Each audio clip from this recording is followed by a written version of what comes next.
Estimados televidentes, estamos acá presentando nuevamente el segmento de dudas contables y fiscales. Un servidor, Víctor Emilio Sarat, en nombre del despacho de auditores y abogados Creston, estamos acá para poderles apoyar en cuanto a todo lo que es esta inmensa rama de los impuestos, y en esta oportunidad vamos a platicar un tema interesante relacionado con los centros educativos. ¿Por qué razón? Acuérdense que estamos recién iniciado el ciclo escolar y muchos padres de familia pues nos gustaría que estén bien enterados en cuanto a si los centros educativos tienen ciertas obligaciones de tipo tributario. Entonces, en primer lugar, nos interesa hacer comentario en cuanto a las exenciones que tienen los centros educativos en general. Y déjenme comentarles que, en primer lugar, la Constitución Política de nuestro país tiene establecido que los centros educativos están exentos de toda clase de impuestos, siempre y cuando, aquí es donde hay que tener mucho cuidado, que esos ingresos que tengan los centros educativos sean por matrículas de inscripción, el pago de colegiaturas, también los derechos a exámenes que hayan sido autorizados por el Ministerio de Educación.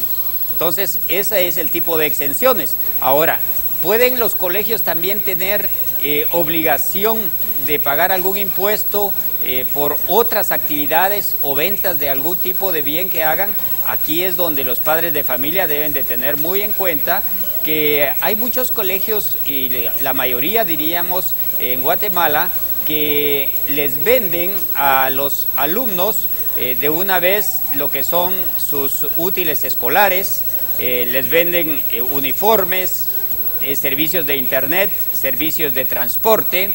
Y en todos esos casos, la ley del impuesto al valor agregado y la ley del impuesto sobre la renta tienen establecido que existe la obligación que el centro educativo extienda la factura legal correspondiente.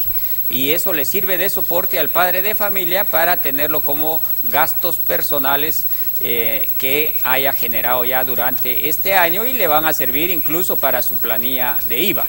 Entonces, por esa parte, sí nos interesa mucho que lo tengan en cuenta pues los padres de familia, que deben de exigir su factura por todo este tipo de servicios adicionales a lo que es propiamente la educación que cobran los centros educativos.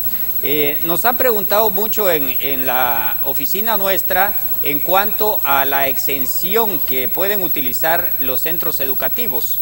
Se recuerdan, en otros segmentos hemos platicado que los centros educativos tienen derecho a utilizar lo que son constancias de exención. Esas las autoriza, en este caso, la Administración Tributaria, y los centros educativos son unos de los entes que tienen derecho a utilizarlas. Y estas, lo que hay que tener muy en cuenta es que con la reforma tributaria que entró en vigencia el año pasado, deja establecido que estas constancias de exención se van a generar únicamente en forma electrónica. Entonces, ahora, cuando los centros educativos hagan una compra, deben de presentar su constancia para poder estar exentas de que les cobren el IVA, la constancia electrónica debidamente emitida para poderle ser aceptada, y lógicamente que no les cobren dicho impuesto en esas compras.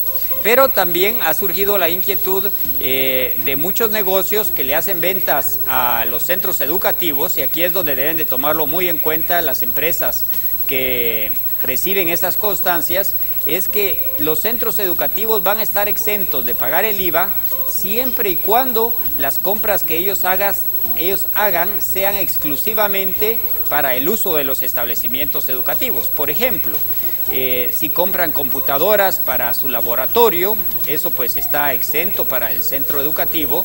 Si compran mobiliario y equipo que se utilice, lógicamente, para poder, en este caso, dar el servicio de educación a sus alumnos, pues también esas compras van a poder utilizar las constancias de exención para poder estar totalmente exentos del pago del impuesto al valor agregado. Otro detalle importante que debemos de tomar en cuenta es cuando los centros educativos reciben, en este caso, compras que hacen de bienes o de servicios y quien les vende no tiene factura. Eso sucede mucho, ¿verdad? Porque hay, por ejemplo, personas que se dedican a prestar servicio de electricidad o que les dan algún servicio de carpintería, por ejemplo, para reparar escritorios, etcétera, y ellos no tengan facturas. Entonces, en este caso, los centros educativos tienen el derecho a poder emitir facturas especiales para soportar esas compras. Entonces, eso es muy, diríamos, recomendable para estos entes a que lo tengan en consideración.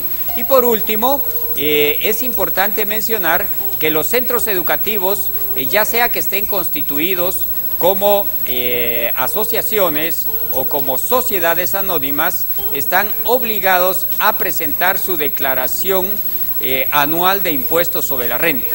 Aun cuando no paguen impuestos sobre la renta por los servicios educativos que hemos mencionado, la obligación de declaración anual sí existe, que la deben de presentar, y mucho ojo que esta declaración, en este caso del año 2013, la tienen que presentar dentro del periodo que va corriendo ya hasta marzo de este año. Y como último punto, solo tomar en cuenta que ya la SAT tiene en su portal, en Declaraguate, la declaración anual del impuesto sobre la renta que se va a utilizar para este año 2003. Así es de que esperamos que esta información sea de vital importancia para